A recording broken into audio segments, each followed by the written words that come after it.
Hello students, good morning. करते हैं हम आज की वीडियो स्टार्ट। आज का हमारा टॉपिक है ग्रेविटेशनल फील्ड। ओके, तो सबसे पहले नंबर पे हम समझते हैं कि फील्ड क्या है। फील्ड का मीनिंग है स्पेस और रीजन। ओके, तो अब देखो ये क्या है, gravitational field. It means that कि यहाँ पे हमारे पास एक बॉडी है। ओके, तो इस बॉडी के अराउंड में एक स्पेस होगी। क्लियर है।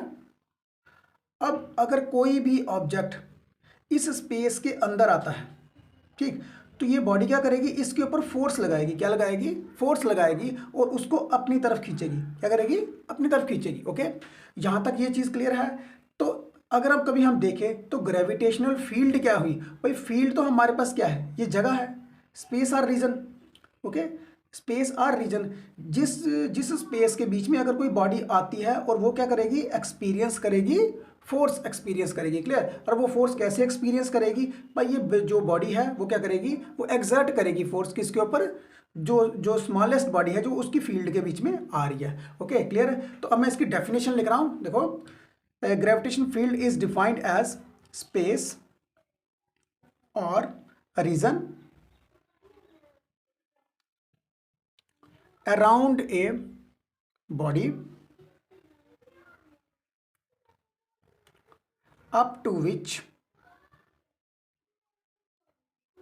it exert force. It exert force of attraction. Force of attractions on other body. Okay, अब स्टूडेंट यहाँ पे देखो कि फोर्स कौन लगा रहा है, फोर्स एक्सर्ट कौन कर रहा है? ये वाली बॉडी जिसकी हमने ग्रेविटेशनल फील्ड के बारे में बात कर रहे हैं। ओके, और जो फोर्स जिसके ऊपर लग रही है वो अदर बॉडी कौन सी है? ये स्मॉलेस्ट बॉडी जो इसके फील्ड के अंदर आएगी। ओके, यहाँ तक ये चीज़ क्लियर है। अब एक चीज़ और याद रखिए कि ग्रेविटेशनल फील्ड का मीनिंग क्या है कि जब भी वो फोर्स लगाएगी तो फोर्स जब भी वो लगेगी तो वो इसको अपनी तरफ खींचेगी। ये चीज़ को भी आपने देखना है कि ग्रेविटेशनल फील्ड के बीच में जो फोर्स ऑफ अट्रैक्शन लगती है, जो बड़ी बॉडी लगाएगी किसी छोटी बॉडी के ऊपर, वो फोर्स ऑफ अट्रैक्शन लगाएगी, वो उसको हमेशा अपनी तरफ खींचेगी। ओके, तो यहाँ से आपको एक चीज़ क्लियर हो गया कि अगर कभी आप इसकी डायरेक्शन आप देखोगे फोर्स ऑफ अट्रैक्शन, जो वो क्या होगी, towards the centre of the body. Okay, कौन सी बॉडी? जिसकी फील्ड के बारे में हम बात कर रहे हैं। ओके, ये यहां तक क्लियर है। तो ग्रेविटेशनल फील्ड क्या है? Space or regions around a body. Around a body means ये बड़ी वाली body. Okay, up to which it exert force. ये फोर्स लगा रही है किसके ऊपर? इस बॉडी के ऊपर। ओके, और जब इसके ऊपर फोर्स लगाएगी तो इसने इसको अपनी तरफ खींचना है। Okay, it exert force of attraction on other body. तो अदर बॉडी आपके पास ये आ गई। ये समझ आ गया आपके पास कि ग्रेविटेशनल फील्ड क्या है। ओके, अच्छा, अब उसके बाद हम नेक्स्ट करते हैं ग्रेविटेशनल पोटेंशियल। अच्छा, अब जो इसका नेक्स्ट टॉपिक है वो है ग्रेविटेशनल फील्ड इंटेंसिटी। स्टूडेंट ये चीज याद रखिए कि ग्रेविटेशनल फील्ड इंटेंसिटी, अब यहां पे इंटेंसिटी है, इसका दूसरा नाम है ग्रेविटेशनल फील्ड स्ट्रेंथ। ओके, या फिर स्ट्रेंथ ऑफ द फील्ड हो गया। इसको आप और दूसरी तरह से भी लिख सकते हो, gravitational field intensity at a point. Clear. और ये किसी भी टाइप से ये क्वेश्चन पूछ सकता है। ओके, यहाँ तक ये क्लियर है। अच्छा, अब अगर आप कभी इसको देखो कि ये इसकी जो पहले मैं इसकी पहले डेफिनेशन लिखता हूँ, फिर उसके बाद मैं आपको समझाऊंगा। ठीक है, ग्रेविटेशनल फील्ड इंटेंसिटी क्या है? Is defined as force per unit mass. Defined as force per unit mass acting on a test mass at that point. Okay, अच्छा, अब स्टूडेंट जो पहले हमने किया था ग्रेविटेशनल फील्ड, जो ग्रेविटेशनल फील्ड थी वो क्या थी आपके पास? वो थी आपके पास स्पेस। ओके, अब ये ग्रेविटेशनल फील्ड इंटेंसिटी है और ये क्या होगी आपके पास? ये है आपके पास force per unit area. It means that कि यहाँ पे अगर एक कोई बॉडी है यार, तो ये बॉडी है जिसका मास है m, ठीक, और इसके यहाँ पे मान लीजिए ये मैंने लिखा है इसका ग्रेविटेशनल फील्ड, ये ग्रेविटेशनल फील्ड है। ओके, इसका अगर इसके अराउंड में कोई भी ऑब्जेक्ट आता है, इसके इसके अंदर, इस स्पेस के अंदर अगर कोई भी ऑब्जेक्ट आ जाएगा तो ये बॉडी क्या करेगी, उसके ऊपर फोर्स लगाएगी। तो मान लो यहाँ पे ये एक ऑब्जेक्ट है जिसका मास कितना है, m है। ओके, अब ये क्या करेगी, ये बॉडी क्या करेगी, इसके ऊपर फोर्स एक्सर्ट करेगी, क्लियर, और इसको खींचेगी किस साइड, अपनी साइड खींचेगी इसको। ओके, क्लियर है। अब अगर हम देखें तो इसे हम डिफाइंड मैंने किस तरह से किया, देखो, it is defined as force per unit mass, mean कि इस ऑब्जेक्ट के ऊपर जो फोर्स लग रहा है, और पर यूनिट मास जो इसका इंडिविजुअल मास होगा। Okay, acting on a test mass, ये मुझे टेस्ट चार रखा क्योंकि इसका मैंने मैग्नीट्यूड बहुत ज़्यादा कम रखा हुआ है। Okay, test mass on at that point, तो दैट पॉइंट मैंने क्या लिखा है, इस पॉइंट की मैं बात कर रहा हूँ, इस पॉइंट के ऊपर ये ग्रेविटेशनल फील्ड के अंदर, इस पॉइंट के ऊपर ये जो ऑब्जेक्ट है ये कितनी फोर्स लगा रहा है, क्लियर। ओके, इसका सिंपलेस्ट मीनिंग ये होगा कि किसी एक ग्रेविटेशनल फील्ड के अंदर अगर एक ऑब्जेक्ट जो है वो किसी एक पॉइंट के ऊपर प्लेस्ड है, ओके, तो ये बॉडी जो है वो इसके ऊपर कितनी फोर्स लगा रही है, उसे हम क्या बोलेंगे, ग्रेविटेशनल फील्ड इंटेंसिटी। ओके, और ये कम भी हो सकती है, ज़्यादा भी हो सकती है, ये डिपेंड करेगा कि भाई उसकी ग्रेविटेशनल फील्ड कितनी है, उसकी इंटेंसिटी कितनी है। ओके, क्लियर है।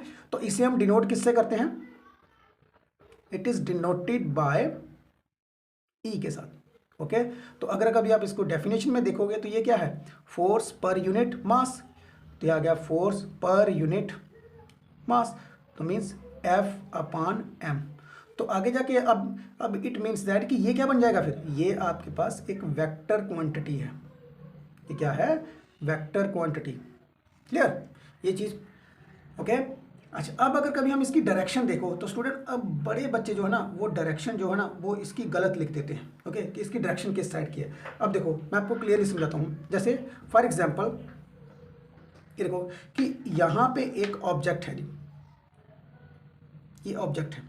अब ग्रेविटेशनल फील्ड के अंदर पहले नंबर तो कोई भी ऑब्जेक्ट आएगा तो क्या करना है, इस बॉडी ने क्या करना है भाई, वो इसकी अपनी साइड खींचेगी, क्लियर, अपनी साइड इसको खींचेगी, clear, towards the centre of the earth. जैसे फॉर एग्जांपल अर्थ, तो चलो हम अर्थ की एग्जांपल तो बाद में लेंगे ना, क्लियर। तो मान लो कोई भी बॉडी है वो क्या करेगी, उसको अपनी साइड पे खींचेगी।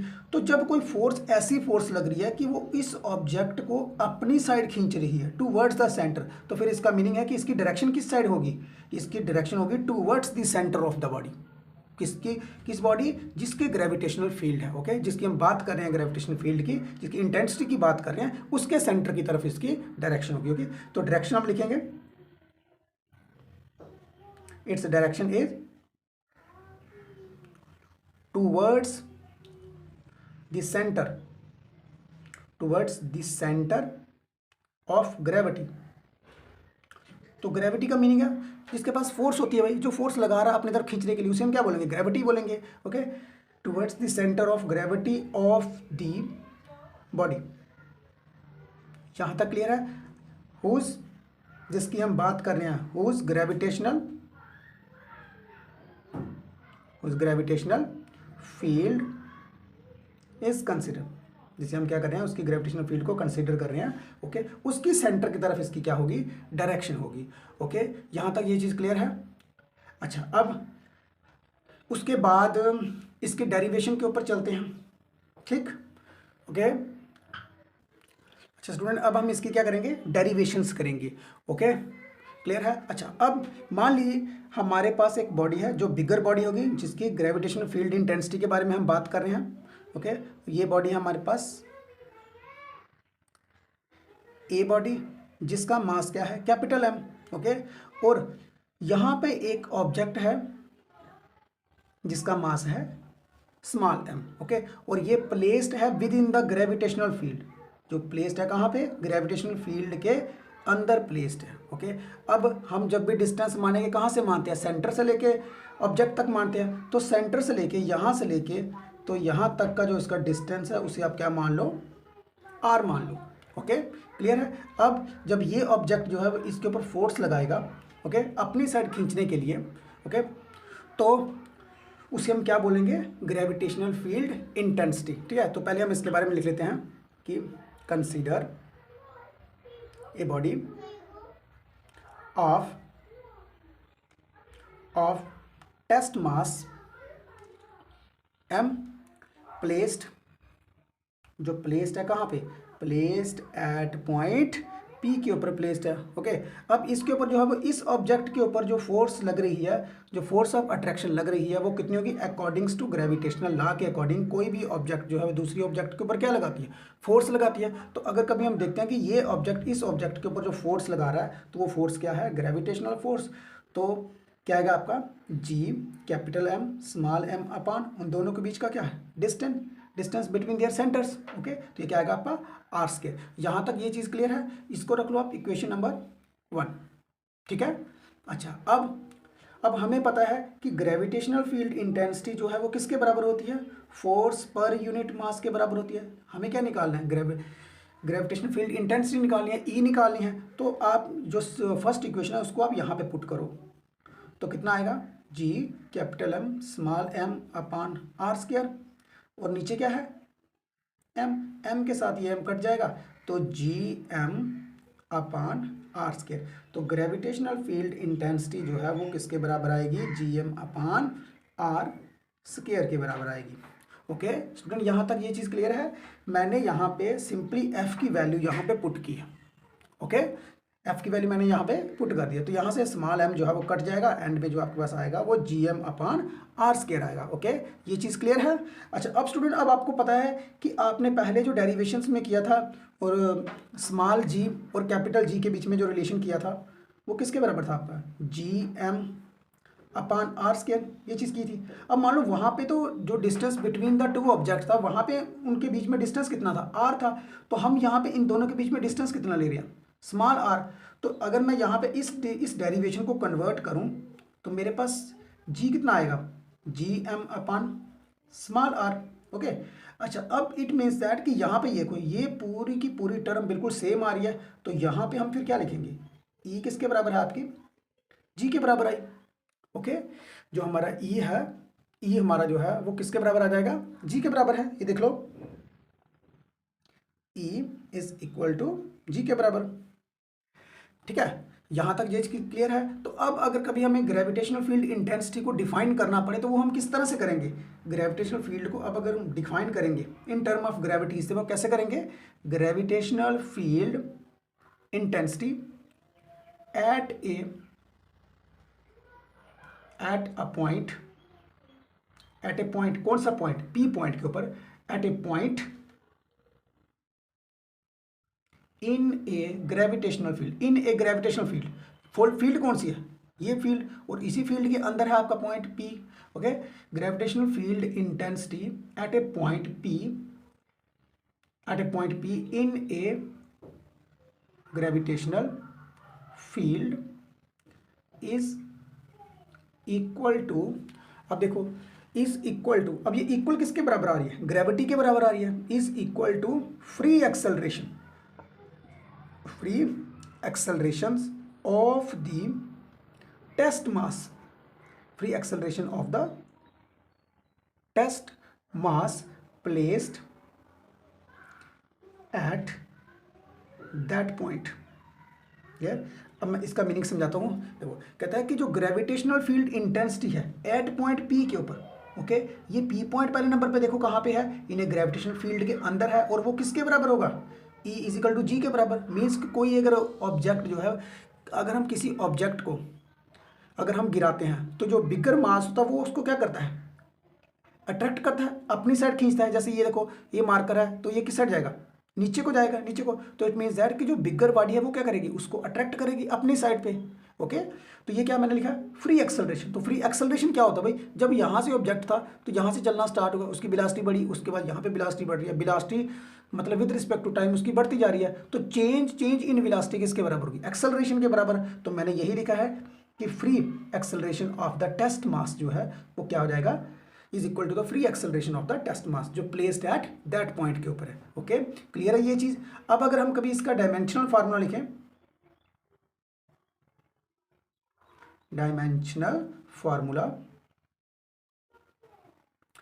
तो स्टूडेंट सबसे पहले नंबर पे देखो कि ई हमारा किसके बराबर है? जी के बराबर है। तो जी क्या है? एक्सेलरेशन ड्यू टू ग्रेविटी है। तो इसके जो डायमेंशनल फार्मूला आएगा वो क्या आएगा? मास m0 L t -2 आएगा। ओके, ये एक्सेलरेशन क्या है? एक्सेलरेशन के यूनिट क्या होते हैं? एक्सेलरेशन मीटर पर सेकंड स्क्वायर। तो मीटर का मैंने क्या लिख दिया, लेंथ, और सेकंड स्क्वायर मीन्स ये चीज़।